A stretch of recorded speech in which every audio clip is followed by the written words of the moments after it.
Bismillahirrahmanirrahim. Assalamualaikum warahmatullahi wabarakatuh. Selamat datang kembali bersama kami di channel Azril Hidayat. Kesempatan kali ini seperti biasa kami akan kabarkan update terbaru dari seleksi P3K untuk jabatan guru di tahun 2021. Akan kami sampaikan informasi penting berkaitan dengan ini dari BKN. Nah, teman-teman sekalian, silahkan simak video ini hingga akhir. Jangan sampai teman-teman terlewatkan informasi tersebut. Namun sebelum kita masuk di pembahasan, seperti biasa bagi teman-teman yang baru saja menemukan channel ini, silahkan subscribe dan jangan lupa nyalakan lonceng notifikasinya. Terima kasih. Kita ke pembahasan. Jadi sesuai dengan penyesuaian jadwal ya, minggu-minggu ini adalah pekan di mana teman-teman untuk yang lolos di tahap yang pertama masih sama, yaitu menunggu kapan dirilisnya DRH atau daftar riwayat hidup untuk pengusulan NI P3K. Kemudian teman-teman yang sudah memilih formasi di tahap yang kedua menunggu pengumuman, kemudian nantinya pengumuman peserta, kemudian cetak kartu, dan nantinya melakukan seleksi di tahap yang kedua. Nah, berkaitan dengan ini kami akan sampaikan yang pertama adalah informasi dari BKN ya, dirilis di cpnn.com dengan judul lulus formasi P3 tahap 1 jangan senang dulu, simak penjelasan dua pejabat BKN. Nah, di berita ini akan kami sampaikan dua pejabat BKN itu menyampaikan informasi terkait dengan seleksi di tahap yang pertama. Jadi ada kategori guru di mana yang nantinya bisa saja kemudian menjadi tidak lulus atau di TMS-kan oleh BKN karena sebab-sebab tertentu ya. Nah, kami bacakan secara lengkap. cpnn.com, Jakarta, tahapan seleksi P3K 2021 masih berproses. Bagi peserta yang sudah lulus formasi P3 tahap 1 jangan senang dulu karena bisa saja dianulir. Nah, jadi bisa dianulir untuk kelulusannya, yang tadinya lulus menjadi tidak lulus. Lulus formasi CASN baik CPNS maupun P3K bukan jaminan bisa mendapatkan NIP, kata PLT Kepala Badan Kepegawaian Negara BKN Bima Haryawi Bisana kepada jpnn.com Selasa tanggal 23 November ya tahun 2021. Ada prosedur yang harus dilewati mulai pemberkasan, kemudian pengusulan dan penetapan NIP. Nah, jadi prosedurnya seperti ini. Setelah dinyatakan lulus nanti ada pemberkasan, kemudian pengusulan NIP dan juga penetapan NIP. Tentunya di tiga proses ini teman-teman yang sudah lulus di tahap yang pertama harus lolos ya, pemberkasan lengkap, pengusulan, dan sehingga nanti ditetapkan NIP-nya. Ketika sudah diproses masing-masing instansi di BKN akan disaring kembali. Jika dokumennya ada yang tidak benar, BKN berhak memberikan tanda TMS atau tidak memenuhi syarat.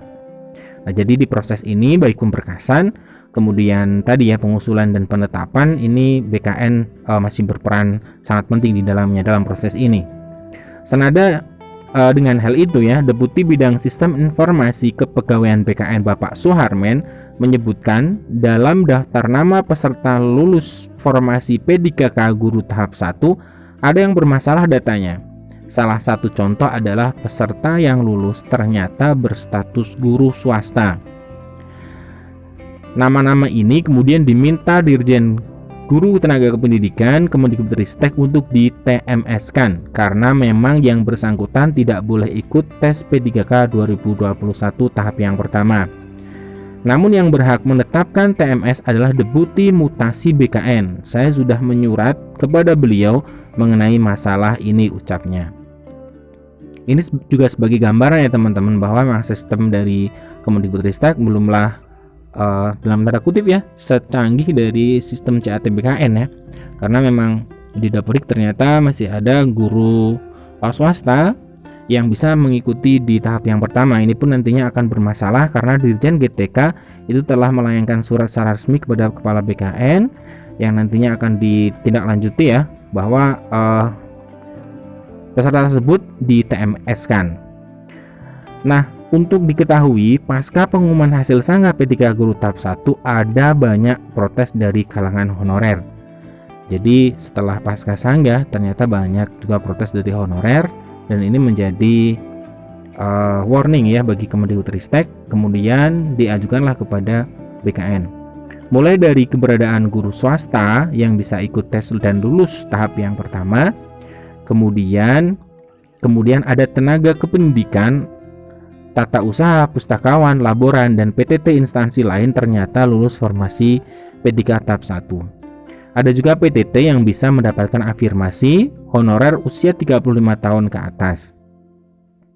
Nah, karena memang di tahap yang pertama harusnya yang bisa mengikuti adalah guru ya, guru yang terdaftar di Dapodik atau guru honorer sekolah negeri. Sedangkan untuk tata usaha, kemudian pustakawan, laboran ini tentunya tidak bisa karena termasuk di dalam kategori tenaga kependidikan. Nah, ini adalah kategori peserta yang sangat berbahaya karena nantinya bisa di TMS kan. Jadi teman-teman yang memiliki latar belakang seperti itu, nah coba cari informasi lebih lanjut ya mengenai hal ini. Nah, senada dengan ini ada satu informasi lanjutan ya, masih saya bawakan dari jpnn.com. Ini adalah Bu Nurul ya, yang menyoroti ya, getol perjuangkan 1 juta guru P3K dan Tendik. Bu Nurul, saya gemas melihat Mas Nadiem. Coba kita cermati isinya. Ketua DBP Forum Honorer Non Kategori 2 Indonesia Jawa Timur Nurul Hamidah mengaku gemas melihat kebijakan Kemendikbudristek Nadiem Makarim. Menteri yang akrab disapa Mas Nadiem itu dinilai tidak melihat pengorbanan dalam memperjuangkan 1 P3K guru dan tenaga pendidikan, pengorbanan FHN K2I. Ketika semua forum getol ingin PNS tambah tes, kami konsisten lewat seleksi P3K dengan usulan kuota 1 juta. Ini kata Bu Nurul. Berbagai upaya sudah dilakukan oleh FHN K2I dalam mendukung program pemerintah meskipun di tengah hujatan berbagai forum yang menolak P3K. Namun ketika tes P3K sudah dilaksanakan justru muncul masalah baru, sebab pelaksanaannya ruwet dan dampaknya dapat merusak kewibawaan pemerintah. Nah, Nurul menjelaskan pada awalnya lega pemerintah sudah menerima mengabulkan permohonan forum bahwa regulasi P3K tidak hanya menyentuh K2 tetapi juga non K2. Nah, selain itu pelaksanaan tes peserta juga diberikan berbagai kemudahan dan jadwal yang sangat jelas. Setelah tes P3K tahap 1 dilaksanakan, tidak ada kejelasan dari pemerintah kapan mulai dilakukan penetapan NIP P3K guru. Nah, jadi ini ya kekecewaan dari forum guru ini, jadi pimpinan Bu Nurul ini bahwa tidak ada kejelasan ya, tidak ada kejelasan dari pemerintah ya untuk tidak lanjut seperti itu. Ini ribuan anggota kami mulai tidak sabar. Semula banyak yang menitip ucapan terima kasih, kini mereka menuding pemerintah tidak serius, setengah hati mempermainkan honorer dan banyak lagi tuturnya. Sebagai pengurus organisasi, Nurul dan kawan-kawannya sudah berupaya menenangkan anggotanya, tetapi dia tidak bisa membendung kegalauan mereka. Nurul juga mengaku heran mengapa pemerintah, terutama Mas Nadiem, tidak segera menuntaskan tahapan-tahapan seleksi sesuai jadwal yang dibuat. Nah, kemudian menurut dia, guru honorer yang lulus seharusnya segera dilakukan pemberkasan sesuai jadwal awal, bukan seperti sekarang yang ikutan molor tanpa adanya kejelasan. Kami berharap Mas Nadiem tegas dan serius segera merespon pemberkasan tahap 1, melaksanakan tes tahap 2 dan seterusnya. Pungkas Nurul Hamidah.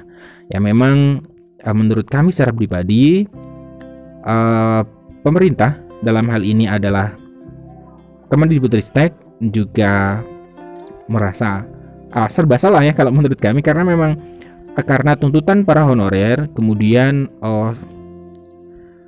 regulasi diubah seperti itu sehingga pelaksanaan itu pun menjadi molor. Nah ini juga karena sistem belum siap sehingga BKN mengatakan kemudian Dirjen KTK itu menginginkan atau mengusulkan untuk guru-guru yang guru swasta dan lain sebagainya tadi yang tidak memenuhi syarat itu bisa di TMS kan atau tidak memenuhi syarat kan, terutama untuk guru swasta yang bisa mengikuti seleksi tahap pertama dan juga untuk PTK ya yang bisa mengikuti maksud kami adalah tenaga kependidikan yang bisa mengikuti di tahap pertama dan juga lolos, dan itu secara otomatis akan mengulur waktu pemberkasan ya. Nah, sehingga teman-teman diharapkan bisa sabar ya, sabar menunggu, sembari teman-teman silahkan melihat bagaimana juknisnya untuk pengisahan DRH, dan juga di situ nanti teman-teman menyiapkan berkas yang nantinya di upload ya, sehingga teman-teman bisa segera mendapatkan NI ya untuk P3K bagi yang teman-teman lulus di tahap yang pertama. Jadi ada 3 tahapan tadi, pemberkasan, kemudian pengusulan, dan penentuan NIP ya. Nah, sekian informasi dari kami, semoga ini bermanfaat. Tetap pantau terus ya akun SSCASN teman-teman bagi teman-teman yang sudah lulus di tahap yang pertama, dan juga teman-teman yang menantikan untuk berjuang di tahap yang kedua, tetap semangat, segera belajar ya, karena memang tidak ada yang bisa menolong teman-teman selain teman-teman sendiri, usaha teman-teman, dan juga tentunya adalah pertolongan dari Tuhan Allah Subhanahu wa taala. Sekian informasi dari kami, semoga bermanfaat. Assalamualaikum warahmatullahi wabarakatuh.